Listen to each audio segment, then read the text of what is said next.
रात के 11:30 बजे थे। हवेली के आंगन में रखे दिए अचानक टिमटिमाए और फिर एक एक करके बुझ गए। हे भगवान, ये कैसी आवाज थी? रमेश भी घबरा कर उठते हैं। दोनों अंधेरे में चारों तरफ देखने की कोशिश करते हैं।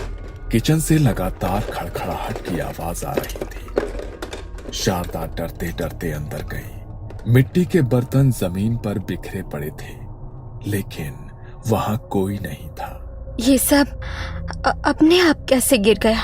रमेश खिड़की के पास जाते हैं और बाहर झांकते हैं। बाहर आंगन में अंधेरा था। रमेश का दिल जोर से धड़क रहा था। कोई ऊपर वाली खिड़की से झांक रहा था। वे दोनों घबराए हुए तुरंत कमरे में लौटते हैं और मीरा के पास पहुंचते हैं। रमेश ने उसका माथा छुआ तो हाथ तपे अंगारे जैसे जल उठा। माँ, कोई मेरे बाल खींच रहा है। मीरा का चेहरा पसीने से भीगा होता है और तकिए पर टूटे हुए बाल बिखरे होते हैं। ये कोई साधारण घर नहीं था। ये थी पाटन की पुरानी हवेली, जो पिछले 100 सालों से अपने रहस्यों के लिए जानी जाती थी। इस हवेली के बड़े बड़े हिस्सों में अब 4 परिवार रहते थे। रमेश और शारदा अपनी बेटी मीरा के साथ, सुधीर अपने बूढ़े पिता के साथ, जोशी जी अपनी पत्नी और 2 बेटों के साथ, और कुछ ही महीनों पहले सबसे किनारे वाले हिस्से में रहने आई थी कमला, अकेली विधवा औरत। दिन में सब कुछ सामान्य दिखता। लोग काम पर जाते, बच्चे खेलते और हवेली किसी आम जगह की तरह लगती। लेकिन रात होते ही हवेली बदल जाती थी। दीवारों पर नमी से अजीब धब्बे बन जाते थे। गलियारों से धीमी धीमी आवाजें सुनाई देती थी। हवेली में सालों से लोग रहते आए थे।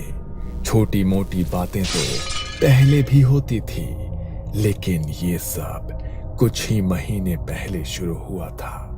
अजीब घटनाएं तेजी से बढ़ने लगी और सबसे डरावनी बात, हर रात किसी न किसी के कमरे से अजीब आवाजें आती। और आज बर्तन गिरना, दिए बुझना और मीरा का बुखार, ये इस डरावनी रात की बस शुरुआत थी।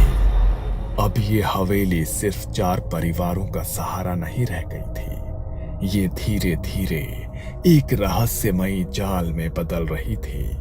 हर रात, हर सुबह कुछ अजीब घटने लगा था, जिसे कोई समझ नहीं पा रहा था।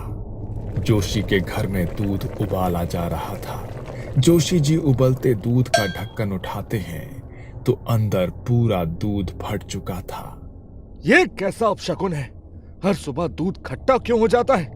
सिर्फ दूध ही नहीं, हवेली में बना हर ताजा खाना कुछ ही देर में बासी हो जाता। सुबह की रोटियां दोपहर तक काली पड़ जाती और मीठे पकवान से अजीब सी सड़ी हुई गंध आने लगती। हवेली के आंगन में अजीब गोल निशान दिखाई देते हैं। ये देखो, राख से बने गोल निशान, जैसे किसी ने यहाँ कुछ लिखा हो। धीरे धीरे इन अजीब घटनाओं ने हवेली के दूसरे हिस्सों को भी घेर लिया। रात को सुधीर के घर में उनके पिता की चारपाई अपने आप हिलने लगती है। कभी उनके तकिए के नीचे से मिट्टी निकलती और कभी दरवाजा बंद करने के बावजूद अंदर किसी के चलने की आहट सुनाई देती। कभी बाहर लाठी पटकने की आवाज सुनाई देती और फिर किसी के खांसी की आवाज।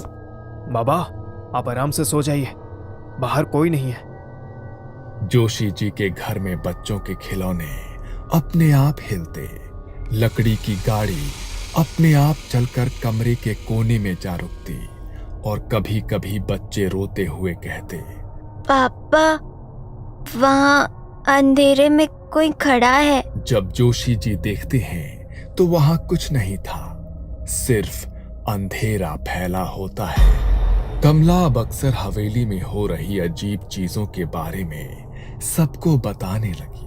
कल रात मैंने अपने कमरे के बाहर किसी औरत की पायल की आवाज सुनी, लेकिन जब दरवाजा खोला तो वहां कोई नहीं था। सिर्फ गीली मिट्टी के निशान थे मेरे दरवाजे तक।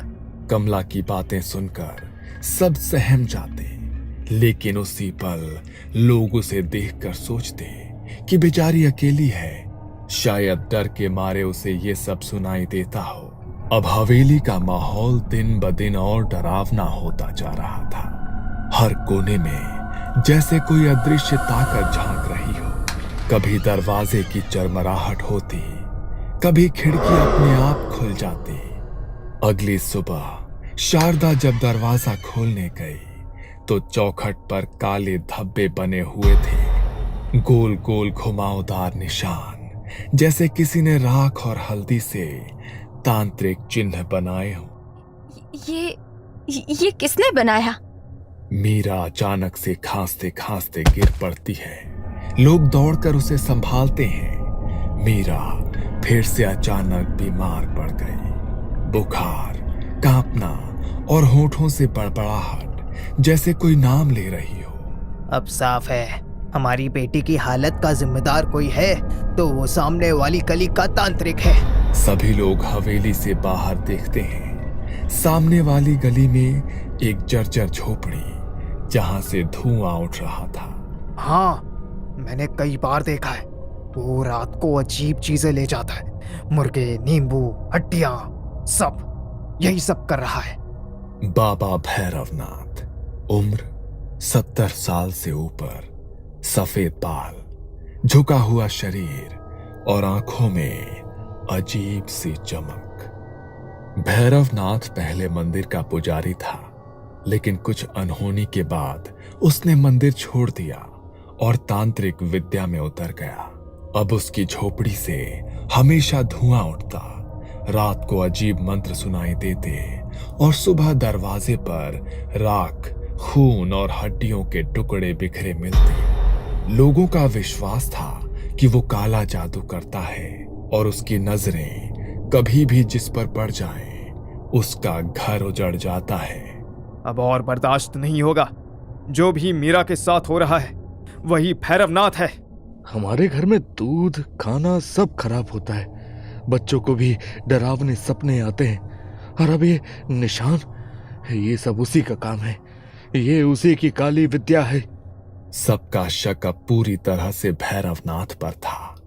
हवेली के लोग मान चुके थे कि वही इस डर का असली जिम्मेदार है, लेकिन असलियत अभी बहुत गहरी थी और वो किसी ने सोची भी नहीं थी। उस रात हवेली में सब लोग एक जगह इकट्ठा हुए थे।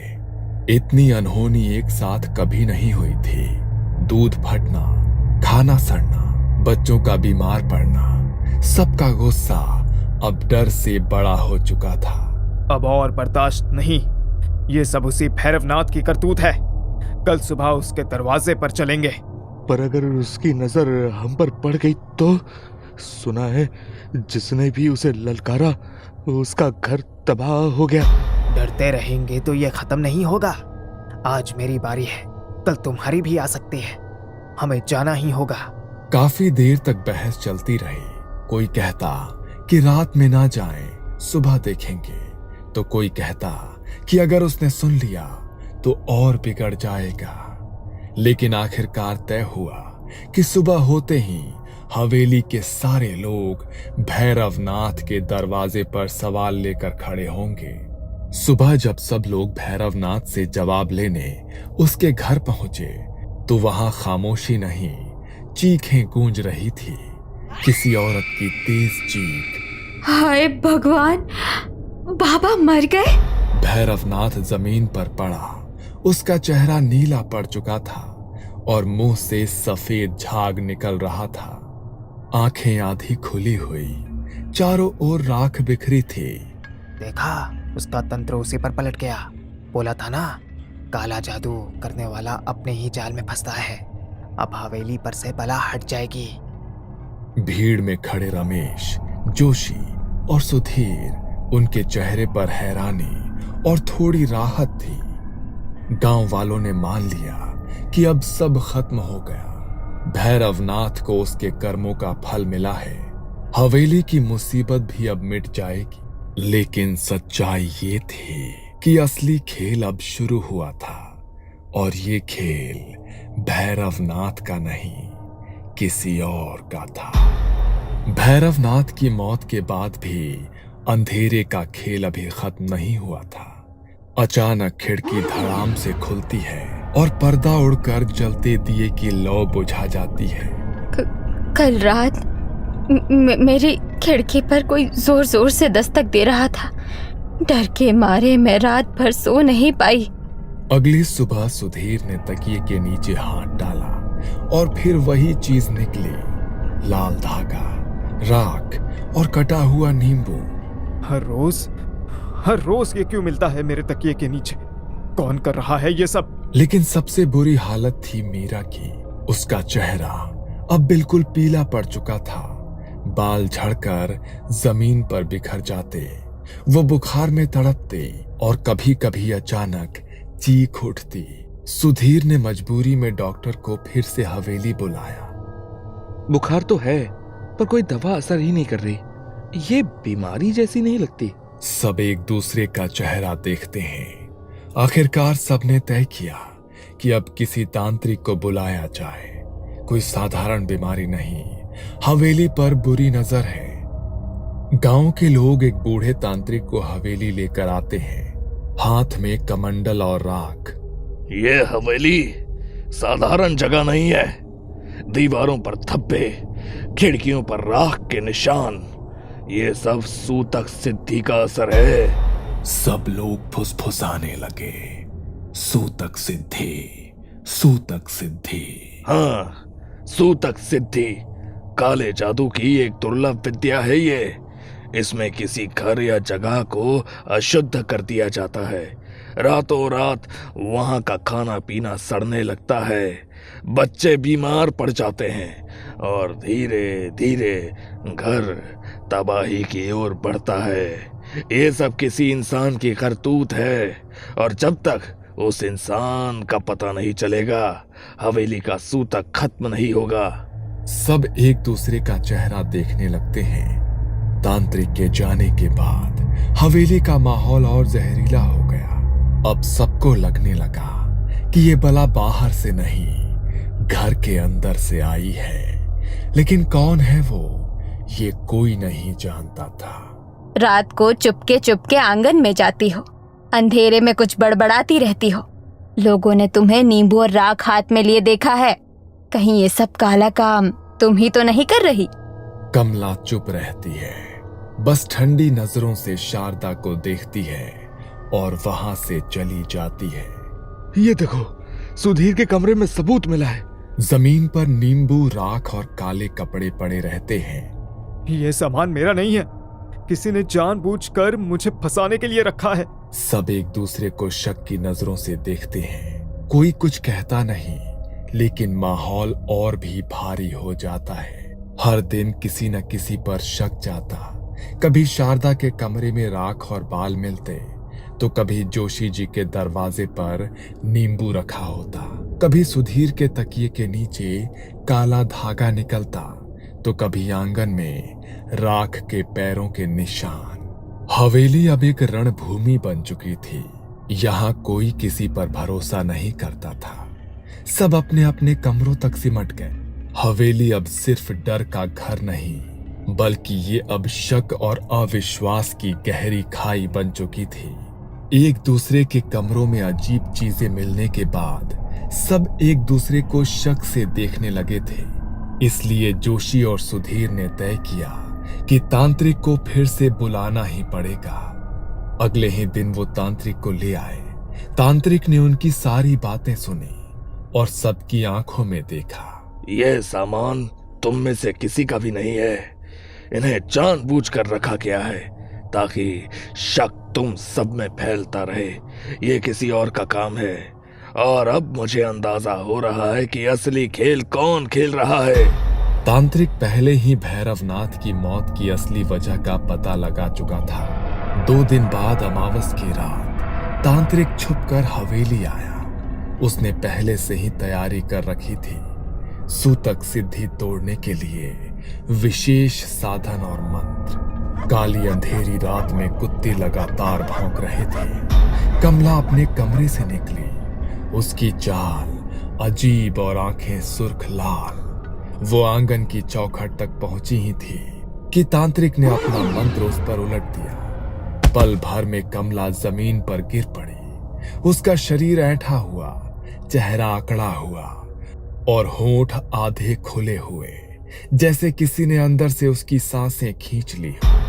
अचानक भौंकते कुत्ते एक साथ खामोश हो गए।